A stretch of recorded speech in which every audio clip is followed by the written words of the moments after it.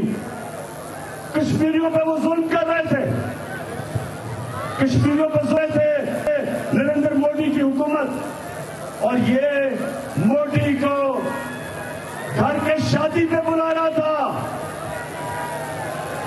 تو ہمیں پاکستانیوں, ہم جانتے ہیں ان کا کوئی فکر نہیں پڑتا اگر پاکستان نیچے جاتا ہے. اس لیے جب میں نے فیصلہ کیا کہ میں دھرنا نہیں دوں گا, وہ اس لیے کیا کہ ہمارا جینا مرنا پاکستان میں, ہماری فوج, ہمیں ضرورت ہے ایک طاقتور فوج کی, اس ملک کی ضرورت ہے. اور ہمیں پولیس, اگر پولیس نے جو ظلم کیا, وہ ساری پولیس ویسی نہیں ہے, اور اس کے اوپر میں بعد میں بات کروں گا. لیکن مجھے یہ پتا تھا کہ اگر میں اس دن دھرنا دے دیتا تھا, اور لیکن پاکستانیوں, آج نوجوانوں, خاص طور پہ آج آپ نے بات سنی, میں نے اس لیے آج آپ سب کو یہ دعوت دی کہ میں یہ ثابت کرنا چاہتا تھا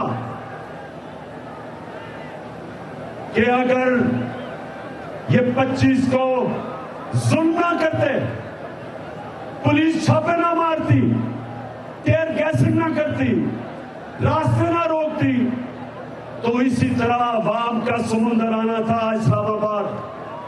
اور عوام کے سمندر نے صرف ایک چیز کہنی تھی, انہوں نے صرف ایک نعرہ لگانا تھا, امپورٹڈ حکومت نامنظور.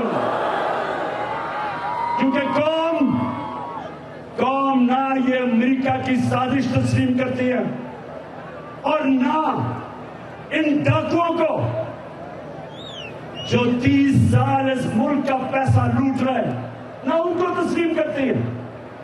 اور ہم سب کو اپنے سارے ملک کے اداروں کو پیغام دینا چاہتے تھے, پرامن احتجاج کر کے جو ہمارا حق ہے, انہوں نے ہمیں وہ احتجاج نہیں کرنے دیا. اور آج ساری قوم دیکھ لے کہ صرف یہاں نہیں ہماری قوم جمع, پشاور میں لوگ جمع ہوئے ہیں, آج لاہور میں 4 جگہ پہ جمع ہوئے, کراچی میں, ملتان میں, پاکستان میں ہماری قوم نکلی ہوئی ہے. اور آپ کو, اداروں کو ایک پیغام دے رہی ہے کہ پرامن احتجاج آپ کو ایک پیغام دے رہا ہے. ابھی بھی وقت ہے کہ ان چوروں سے اس ملک کو بچا لو, کہ ہم سب کے ہاتھ سے گیم نہ نکل جائے. چاہو بھی نہیں تو نہیں روک سکو گے. اور تو پاکستانیوں, دوسری چیز میں آج آپ کو کہنے آیا تھا, دیکھیں پاکستانیوں, غور سے میری بات سننا, کیونکہ میں پاکستان کے ساتھ بڑا ہوا ہوں. میرے ماں باپ ایک غلام ملک میں پیدا ہوئے تھے, ہندوستان میں انگریزوں کی غلامی تھی. ہمیشہ انہوں نے مجھے بتایا کہ تم کتنے خوش قسمت ہو کہ تم ایک آزاد ملک میں پیدا ہوئے. تو میرے نوجوانوں, سب سے پہلے مجھے آپ کو یہ سمجھانا ہے کہ کیوں ہمیں آزادی چاہیے تھی انگریز سے, کیوں قائد اعظم نے کیوں جدوجہد کی تھی ایک آزاد ملک کے لیے. کیونکہ انگریز کے زمانے میں تو بہتر قانون چلتا تھا, نظام بہتر چلتا تھا. ہمارے بڑے بتاتے ہیں چوری کم تھی, قانون کی بالادستی تھی, بہتر تھی. تو کیوں ہم نے آزادی مانگی؟ ہم نے آزادی, سن لو پاکستانیوں, ہم نے اس لیے مانگی ہمارا اللہ سے دعویٰ ہے کہ لا الہ الا اللہ. یہ ہمارا اللہ سے دعویٰ کہ اللہ تیرے سوا ہم کسی کے سامنے نہیں سر جھکاتے. علامہ اقبال نے جو شاہین، اقبال کا شاہین کیا تھا؟ اقبال کا شاہین تھا جو زنجیریں توڑ کے اوپر چلا جاتا تھا، پرواز اوپر تھی. کوئی قوم، کوئی غلام قوم بڑے کام نہیں کر سکتی. غلام قوم اچھے غلام رہتے صرف آزاد قومیں بڑا کام، بڑا نام بناتی. اور ہمارا جو پاکستان بنا تھا، قرارداد مقاصد میں ہم نے کہا تھا کہ ہم ایک اسلامی فلاحی ریاست بنائیں گے، دنیا کو مثال دیں گے کہ اسلام کیا ہوتا ہے. علامہ اقبال نے اپنی شاعری سے بتایا، جگایا ایک غلام مسلمانوں کو کہ تم کبھی شاہین نہیں بن سکتے جب تک تمہارے غلامی کی زنجیریں زمین پہ رکھتی ہیں آپ کو. اللہ قرآن میں کہتا ہے کہ میں نے تمہیں اپنی عظیم مخلوق بنایا ہے، اشرف المخلوقات. اور جب انسان پرواز کرتا ہے فرشتوں سے اوپر چلا جاتا ہے. شیطان کو کہا کہ آدم کے سامنے جھکو کیونکہ اس میں بڑی صلاحیتیں ہیں. لیکن قرآن یہ بھی کہتی ہے کہ جب ایک انسان گرتا ہے تو جانوروں سے بھی نیچے چلا جاتا ہے. مولانا رومی نے جو کہا کہ جب اللہ نے تمہیں پار دیے کیوں چونٹیوں کی طرح رینگ رہے ہو زمین پہ، تو لا الہ الا اللہ تیریں توڑ دیتا ہے، انسان کو اوپر لے جاتا ہے، چھوٹے انسان کو بڑا انسان بنا دیتا ہے، انسان میں غیرت دے دیتا ہے. انسان میں غیرت آ جاتی ہے جب وہ کہتا ہے کہ اللہ تیرے سوا میں کسی کے سامنے نہیں جھکوں گا. تو اس لیے بنا تھا پاکستان. ہم انگریز کی غلامی سے آزادی چاہتے تھے، لیکن قائد اعظم نے کہا کہ ہم یہ نہیں چاہتے کہ انگریز کی غلامی کے بعد ہندوؤں کی غلامی کریں، اس لیے پاکستان بنا تھا. لیکن آج ہم نہ ہندوؤں کی غلامی کر رہے ہیں نہ انگریز کی. لیکن آج اگر ہم نے امریکنوں کی غلامی کرنی تھی تو پھر آزادی کی جنگ کیوں لڑی؟ میں نے جب پرائم منسٹر تھا تو میں نے فیصلہ کیا تھا کہ ہم نبی صلی اللہ علیہ وسلم کی سیرت اسکولوں میں بچوں کو پڑھائیں گے. کیوں پڑھانی تھی؟ اس لیے کہ ہمارے بچوں کو پتا چلے کہ وہ مدینہ کی ریاست میں وہ کیا انقلاب آیا تھا کہ دنیا کی تاریخ بدل گئی. تو پاکستانیوں یہ سنو بات کہ انہوں نے لوگوں کو آزاد کیا تھا، اور وہ آزاد لوگ انہوں نے دنیا کی امامت کی تھی. تو ہم جو آج پاکستان میں ہم جو نکلے ہوئے ہیں، ہم صرف پیغام یہ پہنچانا چاہتے ہیں کہ یہ امریکوں کے غلاموں کو، ان چوروں کو یہ قوم کبھی تسلیم نہیں کرے گی.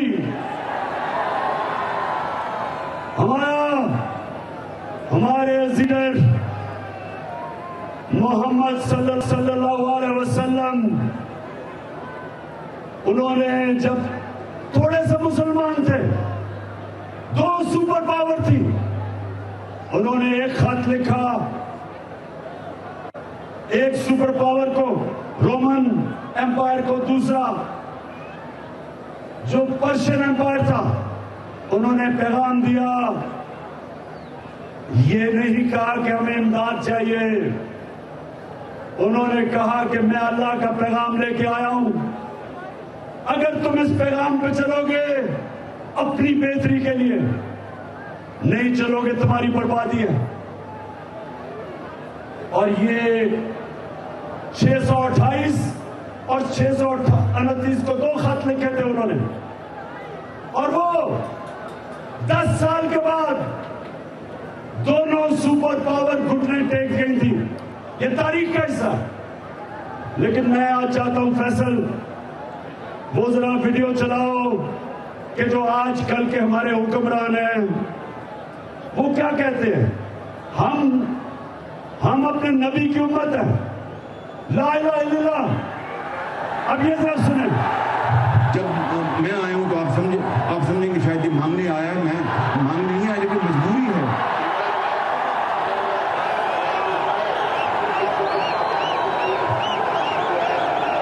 آواز نہیں آ رہی, آواز نہیں آ رہی. ہمارے انتہائی مخصوص ہیں. یہ سارے وینٹیلیٹر جو ہے نا یہ لگے ہوئے ہیں امریکہ کی مرضی سے لگے ہوئے ہیں. امریکہ چاہے تو یہ سارے کے سارے جو ہمیں جو ڈرپس لگی ہوئی ہیں یا وینٹیلیٹر لگے ہیں سارے کے سارے آف ہو جاتے ہیں. Beggars can't choose us. تو پاکستانیوں, یہ ہیں آپ کے لیڈر. ایک کہتا ہے کہ ہم بیکاری ہیں,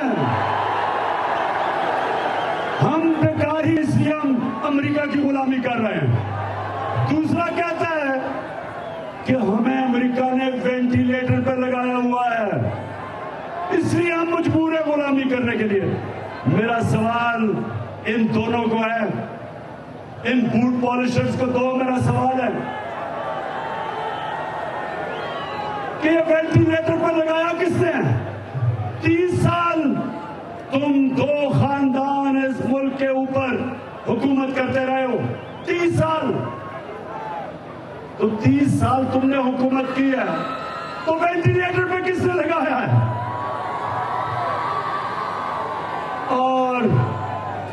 اور ہمارا کرائم منسٹر کہتا ہے کہ ہم تو بیکاری ہیں.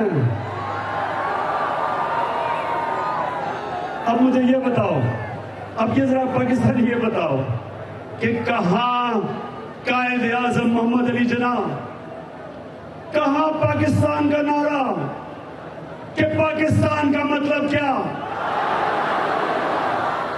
اور کہاں یہ امریکہ کے غلام, امریکہ کے جوتے پالش کرنے والے کہتے ہیں ہم امریکہ کے بغیر زندہ نہیں رہ سکتے. تو میں آج اب سب کے سامنے دیکھیں پاکستانیوں, آج میں پیغام سب کو دینا چاہتا ہوں کہ اگر کسی کا یہ خیال ہے کہ ہماری خوددار اور غیرت مند قوم ان کو مان جائے گی جو پیسے کے بت کی پوجا کرتے ہیں. پاکستانیوں ایک بات سنو, میں ذرا غور سے آخری شروع میں میری بات سنو, ابھی اور باتیں کر رہی ہیں. میں جب اس دنیا سے جاؤں گا میں اپنے اللہ سے, اللہ کے سامنے جب جاؤں گا تو میں صرف ایک چیز چاہتا ہوں کہ میں یہ چاہتا ہوں کہ جب میں دنیا سے جاؤں تو میرے جو نوجوان ہیں, میری قوم, وہ لا الہ الا اللہ کا مطلب سمجھ جائے. لا الہ الا اللہ کا مطلب, اس کا یہ مطلب ہے کہ اللہ تیرے سوا میں کسی کے سامنے نہیں جھکتا. اس کو بھی سمجھ جاؤ. بت صرف مٹی کے نہیں ہوتے, یہ نہیں کہ مورتی ایک بت ہو اور اس کی صرف پوجا کرنا شرک ہے. جو چیز جدھر آپ اپنے ضمیر کی قیمت لگا دیتے, جدھر آپ اپنے ضمیر کو بیچتے ہیں وہ شرک ہے. جدھر سچ اور حق کے راستے میں آپ کوئی بھی چیز لے آتے ہیں وہ شرک ہے. سب سے بڑا بت, پاکستانی اور نوجوانوں سن لو, سب سے بڑا بت خوف کا بت ہے. خوف لوگوں کو غلام بنا دیتا ہے. کبھی آج تک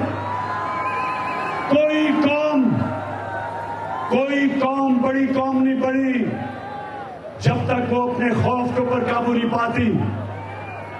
نبی صلی اللہ علیہ وسلم کے زمانے میں تاریخ کا حصہ مسلمان تھوڑے سے بھی تھے, ہتھیار بھی ان کے پاس جدید ہتھیار نہیں تھے, لیکن وہ ساری دنیا پہ آدھی دنیا کے اوپر چھا گئے کیونکہ وہ آزاد لوگ تھے. وہ واقعی کسی چیز وہ واقعی کسی قسم کا شرک نہیں کرتے تھے. پیسے کب ہوتا ہے؟ لوگ پیسے کے سامنے اپنا ضمیر بیچ دیتے. نوکری, اپنی نوکری بچانے کے لیے اپنا ضمیر بیچتے ہیں. وہ جو پولیس والے اور وہ رینجرز جنہوں نے عورتوں بچوں کے اوپر شیلنگ کی, انہوں نے اپنی نوکری کو اپنے ضمیر سے آگے رکھا. کوئی قانون اجازت نہیں دیتا کہ اب عورتیں بچوں کے اوپر ظلم کریں, کوئی قانون اجازت نہیں دیتا, لیکن ان کو خوف تھا کہ میری نوکری نہ چلی جائے. ان کو یہ خوف تھا کہ میری نوکری نہ چلی جائے. اپنی نوکری بچانے کے لیے وہ اپنا ضمیر سوچ کر بیچتے ہیں. نوجوانوں, جس دن آپ لا الہ الا اللہ کا مطلب سمجھ گئے, آپ کی پرواز اوپر ہونی شروع ہو جائے گی. اب سنیں, میں یہ چاہتا ہوں کہ میری قوم خوددار ہو, میری قوم اپنے پیر پہ کھڑی ہو, میری قوم کبھی کسی ملک کے سامنے ہاتھ نہ پھیلائے. خدا شہباز شریف کا پھر سے وہ دکھانا, پہلے وہ دکھانا. جب میں آیا ہوں تو آپ سمجھیں کہ شاید یہ مانگنے آیا ہے. میں مانگنے نہیں آیا, لیکن مجبوری ہے. سنیں میری بات. جب آپ کا پرائم منسٹر اس طرح ہاتھ پھیلاتا ہے تو یہ ساری قوم کو ذلیل کرتا ہے. ساری قوم کو, ہر ایک پاسپورٹ کی کہیں دنیا میں عزت نہیں ہے جب ایک قوم خود ہی پرائم منسٹر کہتا ہے ہم تو بیکاری ہیں.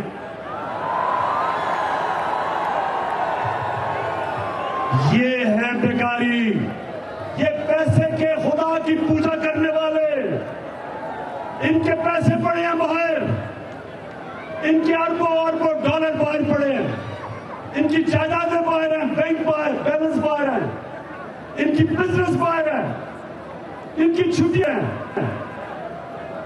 ان کے بچے بیٹے کہتے ہیں 3 دفعہ پرائم منسٹر ہے, بیٹے کہتے ہیں جی ہم تو پاکستان کے شہری نہیں, ہم تو برطانیہ کے شہری ہیں.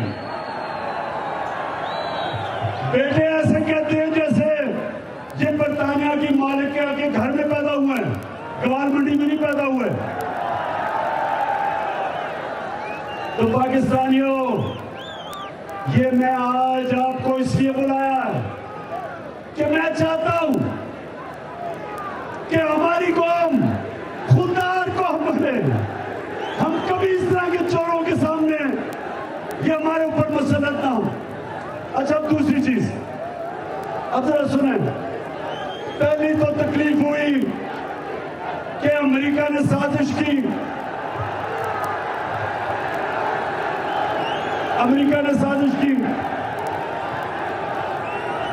یہ ذرا بھی سنیں, یہ بھی میں آپ کو بتاتا ہوں. پہلی تکلیف تو امریکہ نے سازش کی. دوسری تکلیف کیا ہے کہ سازش کر کے اس قوم کی اتنی بڑی توہین کی کہ اس ملک کے بڑے بڑے ڈاکو کو ہمارے اوپر مسلط کیا. اب میں آپ کو صرف یہ دکھانا چاہتا ہوں کہ میں صرف ان کو ڈاکو نہیں کہہ رہا, میں تو 26 سال سے پالیٹکس میں آیا ہی تھا ان کے خلاف جہاد لڑنا, چوروں کے خلاف. لیکن میں آج آپ کو بتانا چاہتا ہوں کہ یہ ایک دوسرے کے متعلق کیا کہتے تھے, باہر کے اخبار ان کے اوپر کیا کہتے تھے.